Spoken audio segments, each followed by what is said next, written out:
ముందుగా TDP party నుంచి మేము మహిళలందరినీ కూడా ఈరోజు అంతర్జాతీయ మహిళా దినోత్సవం తెలియజేస్తూ మన బాబు గారు కొన్ని పథకాలు గతంలో విడుదల చేశారు. ఆ విడుదల చేసిన పథకాలన్నీ కూడా ఆడవాళ్ళకి చాలా బాగున్నాయి.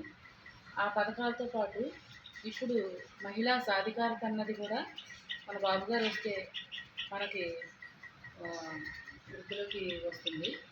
నెక్స్ట్ వచ్చి ఇప్పుడు కళలకు రెక్కలు అన్నది ఆ పాయింట్ గురించి ఇప్పుడే మా మహిళా గారు కూడా చెప్పారు.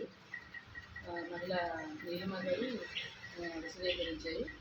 దాంట్లో ఇంటర్మీడియట్ చేసిన వాళ్ళకి కూడా వాళ్ళ ఈ పథకానికి అప్లై చేసుకోవడానికి అర్హులు. నెక్స్ట్ వచ్చి ఇది దేశంలో ఎప్పుడైనా సరే అమల్లో ఉంటుంది. ఎక్కడైనా సరే ఈ కోర్సుని మనం విశదీకరించుకోవచ్చు. దీనికి సంబంధించినవన్నీ కూడా మన పార్టీ ఆఫీస్ వాళ్ళు మనకి వృద్ధిలోకి తీసుకొస్తారు. నెక్స్ట్ వచ్చి ఆడవాళ్ళకి ప్రతి పథకం కూడా చాలా సూపర్ 6 పథకాలు ఇవన్నీ కూడా చాలా బాగా పెట్టారు మన బాబు గారు.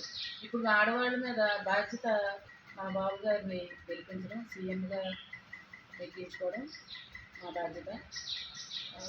మేమందరం కూడా చాలా కృషి చేస్తూ బాబు గారిని సీఎం చేయాలి,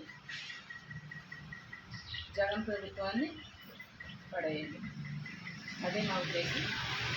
అందరికీ అవకాశం ఇచ్చినందుకు అందరికీ కూడా జై చంద్రన్న, జై జై తెలుగుదేశం, జై టీడీపీ, జై లోకేష్ బాబు, జై జనసేన.